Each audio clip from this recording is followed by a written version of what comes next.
What's good? Thank you so much for tuning into this bonus episode of The Newest Olympian. My name is Mike Schubert. I'm the titular Newest Olympian. I'm a grown man who never read the Percy Jackson books as a kid, but I read them as an adult because I was on a quest to determine if society had been sleeping on the series, and I said yes, and now I'm seeing if society is currently sleeping on the ongoing Percy Jackson and the Olympians television program. I'm here with a bonus episode to cover some of the things that I was able to do while covering the show as an official distinguished member of the press. So if you have followed the Newest Olympian on Instagram or some of the other social media accounts I've been posting to, you may have seen many clips from the press junkets that I did with the show. I was fortunate enough to have my press application accepted, and I was able to fly up to Los Angeles to do in-person press junkets. It's the first time I've ever done an in-person junket before. For season 1, I did some digital stuff, but I got to go out to Los Angeles and do some face-to-face interviews with a bunch of folks from the cast and the crew. So with this bonus episode, I kind of wanted to explain what that experience was like, and then also put the interview clips in as well. So some of these clips you may be familiar with because I used the video versions of them as reels and other social media content, but there's also some answers in here that I have not posted on social media yet. So if you want some new exclusive things, stay tuned. Before I continue on, I want to give a shout out to my intern right now, Jackson, who has been helping me make these reels. Absolutely crucial help, given that there's so many things to do with the show going on, from recording episodes to getting the episode breakdown episodes out and all that, to putting these bonus episodes together. So huge shout out to Jackson for making all of that possible. If you are a new listener of The Newest Olympian, first off, welcome. Hello. Thank you so much for not only listening to the podcast, but deciding to listen to a bonus episode. That's great. If you're here just for the interview content and you don't want to hear about my experience doing the press junket stuff, completely valid. Go to the show notes in the bottom, because I will put some sort of information thing of interview clips start at this point. So you can kind of fast forward just to the answers. And then once I start doing the clips from the junkets, it'll be pretty close in rapid succession. So if you're less interested in the whole story and you just want to hear stuff from the cast and the crew, I totally get it. Go to the description of this podcast, see the timestamp, skip ahead, totally fine. Thanks so much for listening. Thanks for being here. But if you want to hear the full story, here's the full story. So I hopped out the plane at LAX with my dream and a cardigan, and I headed to my hotel. I ended up just getting a place quite close to where the interviews were because I did not want to wrestle with the unknown that is LA traffic. So I found a place that was walking distance from where the interviews were because I didn't want to mess this up, and my interviews were in the morning. I didn't want to risk oversleeping and all that kind of stuff. So got all ready that following morning and went to the place where they were doing the interviews. So the way that it worked was I had 5-minute slots with the 4 different groups / solo in the case of author Rick Riordan. You may have heard of him. And what they did was they told me the specific time slots. So I was supposed to check in at 10:30. Then I was supposed to interview the grouping of Walker, Leah, and Daniel at 10:50. And then at that, I think it was spaced out every 15 minutes, where my next one was going to be with Aryan, Charlie, and Dior. 15 minutes later, then was going to be the executive producers, Dan, John, and Craig. 15 minutes after that, and then finally Rick. So I was really excited about this ordering because I had met everyone except for Rick at the past press events that I've done, as well as the set visit that I was able to do. So I was delighted thinking, okay, I'll get to, warm up, talk to some people that I've already talked to. I can really hone in on exactly what questions I want to ask Rick. I basically have a full hour before I have to talk to him. So this will be really nice. So I'm sitting down and I'm chatting with Emily and Phoebe from Monster Donut. We actually arrived at the interview location at the same time, rode the elevator together. It was great. We were sitting outside on this little balcony, and then someone comes out from the interview team and they go, hey, is there a Mike out here? And I go, yeah, hi, I'm Mike from the Newest Olympian. They go, okay, great. You're going to interview Rick in 10 minutes. And this was at like 10:35, 10:40. And I was very flustered and told them, oh no, I'm not scheduled for Rick until about an hour from now. And they said, yeah, we're changing it. And I later learned after the fact that this is very common. I was talking to Liam Crowley, who's been on the show, and some other reporters were at the tables where you can grab food after finishing the interviews. And all of those folks were like, oh yeah, the schedule doesn't mean anything. Things get moved around. And I was like, cool, would have loved to have known that before. Because when they told me that I was going to be doing Rick right away, I was so nervous. I was so flustered. Oh my goodness gracious. anxious. I was literally shaking because I felt a lot of regret of, oh my goodness, why would I be so foolish as to think I would have this full hour to prep? I should have prepped before. What was I doing? Blah.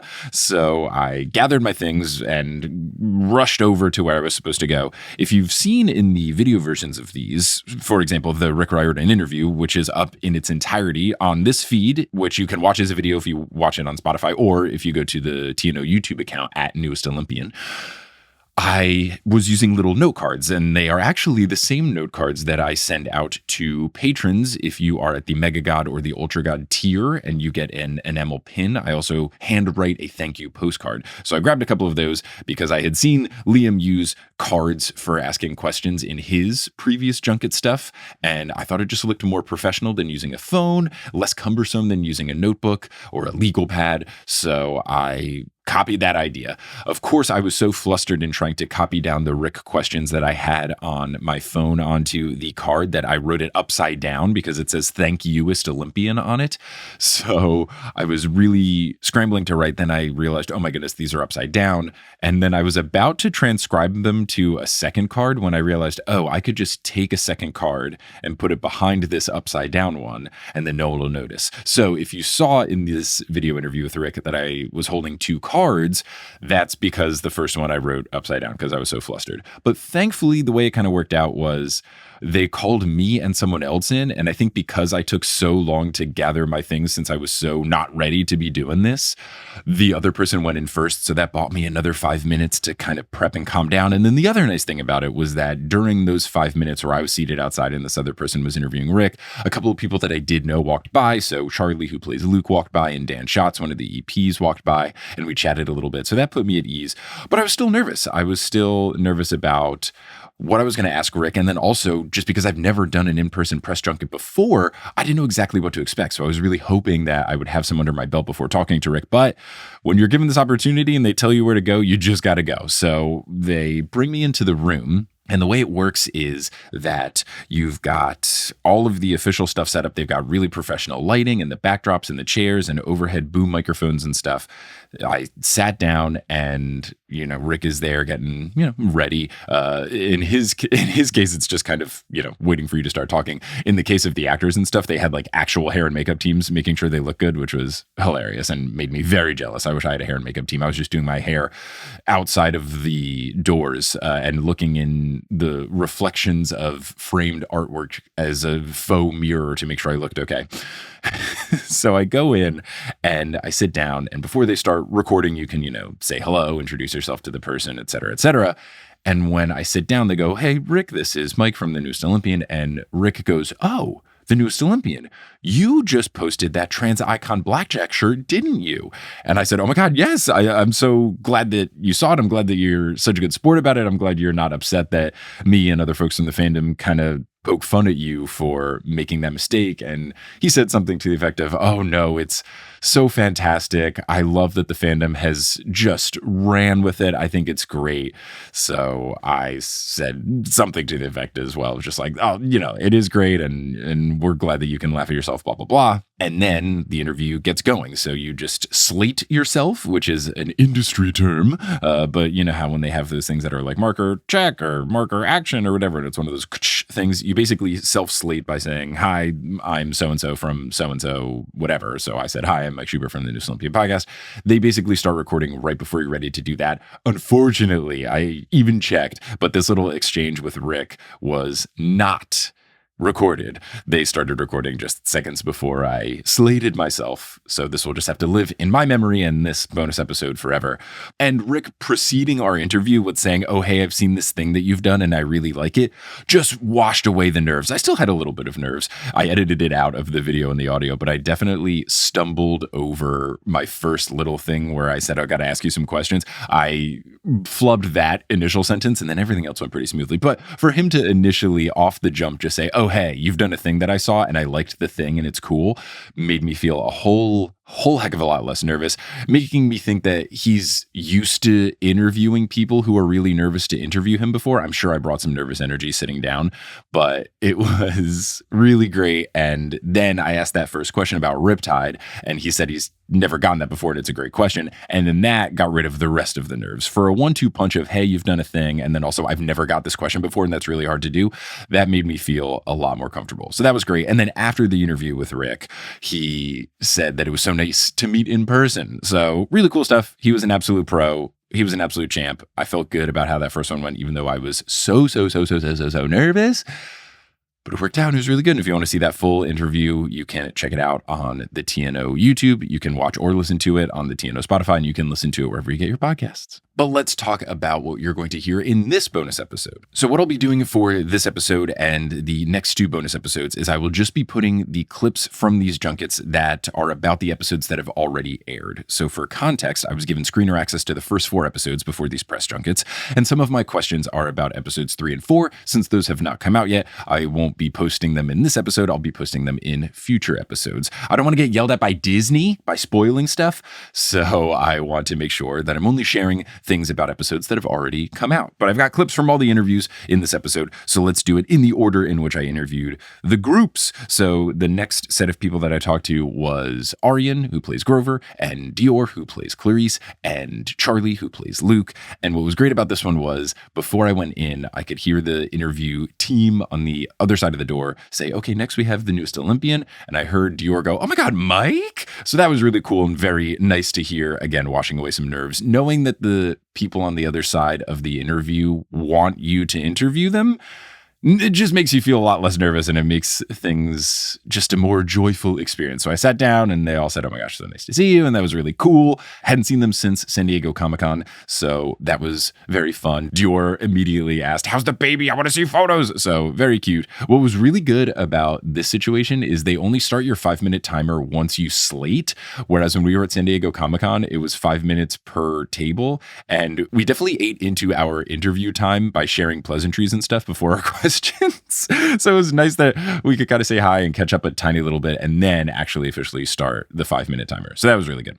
So the only question that you'll hear from this interview, because the other ones are about future episodes, is me asking Aryan about his experience being the official podcast host of the Percy Jackson official podcast, because they now have an official video podcast. I believe you can watch it on Disney Plus, but also on podcasting apps and stuff. So I asked Aryan about his experience with his new role. Aryan, it is announced recently that you are the host of the official Percy Jackson podcast. From all Percy Jackson podcasters, on behalf of us all, welcome to the fold. You.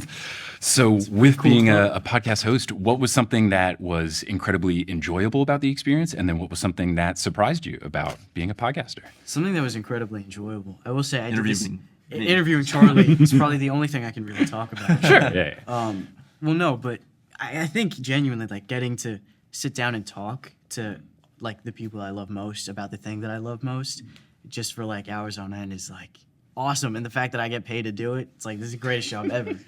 I got to do this sit down interview with Rick at the very beginning to just kind of talk about the books and you know what his idea was. And I've never heard him talk that much in my life. You know, he told me some stuff I didn't even know about the books. Like, I didn't know that Luke wasn't originally a character. I just found that. Maybe I shouldn't leak that. Oh, no, you gotta watch the podcast to find out. Watch the podcast. You know, it was just such an incredible experience. But I think I'm gonna stick to my J job. I don't think producing is for me. Yeah, look, if you need some tips, I got you. I will say he's like the best person to have done it. Yeah. There's nobody else who could have done this better than he did. Seriously. Yeah.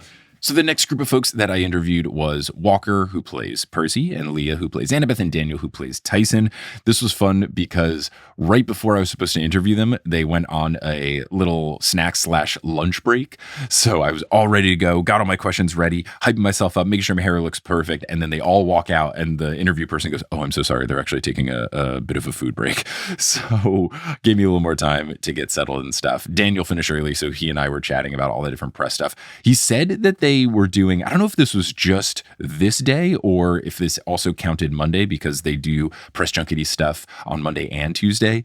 They were doing 75 interviews, which is wild. But he was saying that having me and the other podcasters there, because we were all around the same time slot, he was saying having the podcasters there was just a nice breath of fresh air because our questions are very different and they are more about the craft and the story and deep in the weeds stuff, and not just article clickbait searching questions or the same boring questions over and over again. So that was a fun little chat. And then we got going. So the questions that you're going to hear from this interview were me asking Leah about her facial expression acting, because I think she's done an incredible job of that this season. And then also asking this crew if they were in a chariot race against the other crews, would they win? Who would come in first? Who would come in last? I was planning on asking this question to everyone, but it was definitely my if I have time question. And for all the other ones, I did not have time, but I did for these three folks. In this season, I think you've done a fantastic job with your expressive facial acting. Like, Annabeth is so conflicted in these episodes where she's withholding information from Percy. She's worrying about her past. Is there something that you do to prep and to practice that? Are you doing stuff in the mirror? Is it something from your acting coach? What goes into the expressive face acting? Well, glad you asked that. Thank you. You just made her day. Really bad, actually. Like, it's real good. Well, first, I definitely want to give credit to Mr. Andrew. None of that would have even started without Mr. Andrew, first of all. And then on behalf of myself, I definitely say eyebrows. Like, even in interviews, you can see, like, when people are talking, like, I'm, like, using my eyebrows and, like, If they say do sad, I kind of just, like, make them go up, and I'm like, it's convincing. You make me go up. Yeah, like, they say, like, is her name? Amelia Clark? Yeah. Yeah, Amelia Clark, and they say Bailey Bass. We all kind of have the exact same, like, expressions, very much of the eyebrow, expressions and things, but, I guess you do, yeah. Yeah, you know what I'm saying? Like, when I'm talking or things, I definitely use, like, a lot of my expressions in that, which I did not do in the first season at all, so I'm very happy that I put that in there now. And then another thing, honestly, to prepare for it, people always think that when they say, oh, think sad, think of someone dying. You cannot think that, because you're going to start laughing. That's true. It's honestly going to In a weird way. Because it's like, it's not true, so you're literally having to imagine them getting hurt. Sure. So it's like, yeah, I get that. And it's like, wait, what is going on here? You know what I'm saying? Yeah, like, it takes you out of it in a way. Yeah. Exactly. So you kind of have to, like, think of your entire career is, like, gonna end. Like, that's what I think. So you're gonna think of, like, something really this very much, if I don't do a good enough job, I could get fired. And No, this could be exactly. it. No, that's exactly what I think. I said, listen, you have to imagine is that this might be in the premiere. So if people are seeing your screen on a 36 million by 46 inch screen. Yeah, that is the dimension about it. Yeah, like, that's the huge dimension. It's really big. Yeah, it's huge. It's so big. Just imagine. They're going to see your huge face on here. You got to do good. So that's how I think about it. I'm like, okay, you got to do this right. Like, you got to stop laughing. So Okay. that's Good. all my ways. All right. Final question. The two of you team up as a chariot team, and there's a bit of tension between Annabeth and Percy not being a chariot team. Now, I'm interviewing the three of you today. I'm interviewing Charlie and Dior and Aryan. I'm interviewing the executive producers. I'm also interviewing Rick. If everyone was a chariot team, including yourself, everybody's a team, who do you think would win the race? Who do you think would come in last? Like, we're a team. Yeah, you're a team. They're a team. Rick's running solo. The EPs are a team. Oh, us, easy. Yeah. Yeah. We have Daniel. Daniel's here. I would sacrifice myself to just take out another team. Oh, I like Just it. to- In front of the take horses, Aryan's get out, trampled, but like they'd You have have to Leah stop. here. Yeah. Leah. Yeah, we have Daniel. What? I'm not sure. I mean, you know what? I would say us. I mean, yeah, I have to say us. Who'd be the slowest, though? Yeah, who'd be the slowest? Oh, that's Okay, I don't Ricky's a know. one man. Like, he can't do that all by himself. Okay, yeah. That's not fair to him. But give he him did Becky, create maybe. everything, so he might know Yeah. the tricks and all that, you know? If Becky's there, Ooh. you give him. He gets Becky. He right? gets Becky, he wins. Okay, Without yeah. Becky, he loses. I think, Yeah. I would yeah. go. I would say that. Okay, yeah. perfect. Great. Awesome. Yeah. Well, thank you all so much for taking the time. Really Thank you. appreciate it. Until next time, I'll pursue you later. Thank you. Yeah, thank Oh you. wow! I need to start using that. Go for it. I give it to you for free. Later. Pursue you later. And then the final group that I interviewed was the set of three executive producers. That's John Steinberg, that's Dan Shotz, and that's Craig Silverstein.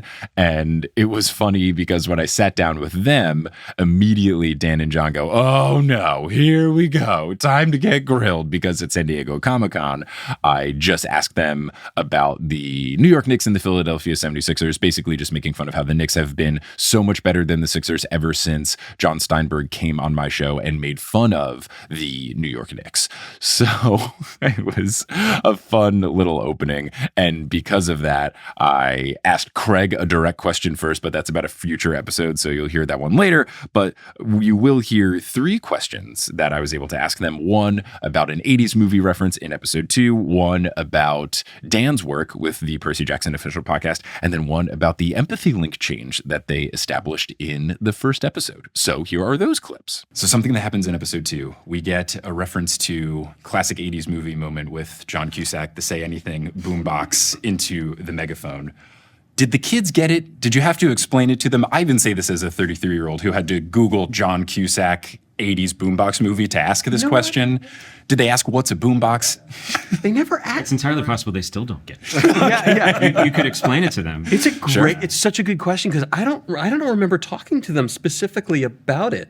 So we have this incredible acting coach. I think you've even met him. Yes. Oh, Andrew the McElroy. nicest human.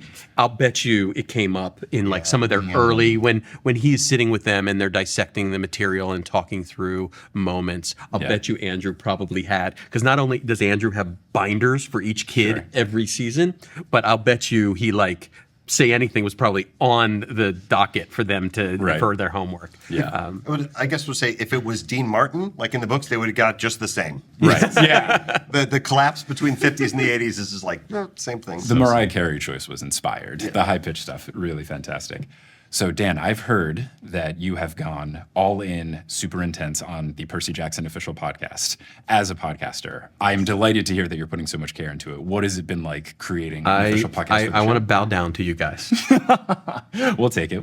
Mostly because it is hard work, man. It's a lot of stuff. Like building these and editing them and getting them right. I mean, I see what it takes for you guys to build these. So it was a really tall order. And I will say we were inspired by you guys. You guys are incredible podcasters and really love this material. And the reason why we picked Aryan was because he just loves this material in the same way. Not only is he so charming and so, just incredible person to lead the charge, but you know what he is and what makes a great podcaster and why you guys are so good? He is an amazing listener. Yeah. And you have to be a good listener. You have to be able to take in and then throw it back. Right. And what you're going to see in this podcast with him is how he does that. Like that is one of the, we have great guests and great stories and all that stuff, but really watching him as the host is what I'm most proud of. Yeah. Speaking of Aryan, final question here. We see one of the changes from book to TV show is that the empathy link is something that is just naturally forming between Percy and Grover as their friendship just being so close. I think it's a great change because you don't have to worry about Grover doing something without getting Percy's consent. What all went into that decision? Was there anyone in particular that suggested it? How did that come about? Because I think it's genius. I think it started with the idea of the visual language that you could share a dream with someone. You could step into someone's dream and they could step into yours. And it was a way to get Percy and Grover on camera together. Yeah. Early on, this is great. Like that led the way. And then the rule that concerned us most was if Grover dies, Percy dies, because it kind of turns. It feels like Percy's like, I just want to live, so I got to save him so I can live. And it turned out like that kind of came up, where it's like, no, he wants to get him because he's his best friend. Right. But it was fun. It was really fun to do it. But mostly the reason was to really you watch season 1 and the Grover Percy bond Those is dudes. so together, not only as great friends in real life, but just that bond on screen. Yeah. And you can't come into a season 2 and be like, oh, they don't see each other for more than half a season. Like we had to find ways to really link them, and it was right there in front of us with the empathy link. It's great. Awesome. Well, thank you all so much for taking the time. Really appreciate it. Congrats on the episodes I've seen so far, and best of luck with the rest of the season. Thank you. And we get to see you a bunch. Yeah, see you around. Until then, I'll see you later. Thanks. See you soon. Yeah. So some really fun interviews. Those are all of the answers that I can post at this point in time. As I mentioned, I'll be posting the episode 3 ones next Monday, the episode 4 ones the following Monday, and I will be trying to secure some other interviews throughout and do more interview bonus episodes. I'm going to reach out and see who I'm able to talk to for the show. I know that the actors are on their worldwide press tour, literally, so I don't know that I'll be getting any more with the cast, but maybe I can get with some folks from the crew. But just make sure you're subscribed and stay tuned here for future stuff. This coming Wednesday will be the episode about episode 3. We're going to be breaking that down with the folks from Monster Donut. And future bonus episode stuff, I know I never posted on the podcast feed the audio from my San Diego Comic-Con press roundtable, so I might be posting that at some point, maybe one of the future ones where I have fewer questions to post. Since I had a bunch of stuff for this time around, I figured let's just get the Junket stuff out on the podcast feed, and then maybe I can use that San Diego Comic-Con stuff a little bit later. But that's what I've got for this bonus episode. What we're going to do now before the credits is break for some locally inserted ads, and then we'll do the credits. So if you want to hear some of the sponsorships that we got going on in December, stick around. Got some things going on with some fun groups like Aura Frames, who do cool digital frames, and Quince, who do good clothes. But once those ads are complete, we will get into the credits of this episode and the ASMR mic segment. Some of the ads you hear are going to be read by me, and others of them won't be. The ones that aren't are inserted locally. So if you're listening to this in a non-English speaking country, you might hear them in non-English. And if you've been listening to this on Patreon, you won't get ad reads at all.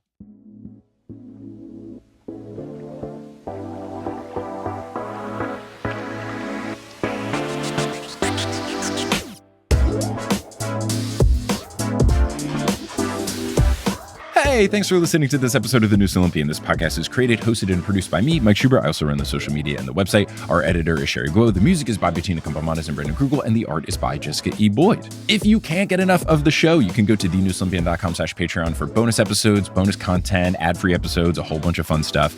If you want to interact with the community around the show, you can check out the Discord, which is available to all patrons, or we're on social media. We're at Newest Olympian on Instagram, Blue Sky, and Twitter. And we've got a subreddit, reddit.com/r/thenewestolympian. You can also show your love for TNO by getting TNO merch at thenewestolympian.com/merch. Of course, I want to give a huge shout out to our producer level patrons, Kelsey Gillespie, Vicky Garcia, Frida Vikstrom, Megan Moon, Polly Burge, Nikki Harris, Tatiana Schmidt, Sandra Rose, Josh Sayer, Sam Ruby, Mrs. O'Leary, Milo Kim, Sandkopf, Rayla Matthews, Sky Mallory, Mick Walters, Grace, Ginger Spursboy, Bradimus Prime, Skylar Sisters, Scott Sheldon, Ann M. Thayer Cohen, Bella, Percy Jackson, Kit Kat Crumbs, Jim Jam Koopy, Andrea, not Andrea, Jordan Ray, Nico's Black, Vespa, Zayden Wintergate, Terry Rothfuzz, and Certified Goes King's emotional support friend. If you want to support the show in a non-monetary way, word of mouth is essential for podcast growth. You can tell a friend directly, say, hey, there's this Percy Jackson podcast I think you would like, check it out. You could leave a rating and review on whatever podcasting app you're using, or you could just talk about the show on social media. All these things really do help. I really appreciate anyone who has done so in the past,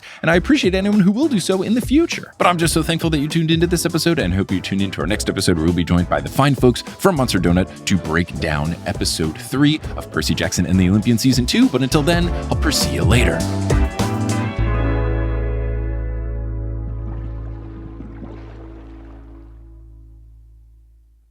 Hey everyone, how's it going? It's me, ASMR Mix. So I'm here at my parents' place in Houston, and the auxiliary shoe bio that I utilize is my sister's closet. What I've got above the microphone right now are some old clothes. So let's see what we've got. And I'll just kind of move them around and describe them. So we've got an old pair of sweatpants here. We've got my sister's old track 2005 shirt. Got a pair of Abercrombie & Fitch sweat shorts that were definitely mine that my sister stole. We've got a sweater here that is, I think, just my sister's, an old pajama set that's my sister's, an old pajama set that's my mom's, an old bathrobe that's my mom's, and then an old, a waffle shirt that was mine from high school. So it looks like my sister steals everyone's clothes, or my parents put assorted clothes into my sister's closet because she doesn't live here anymore. Anyway, thank you so much for listening.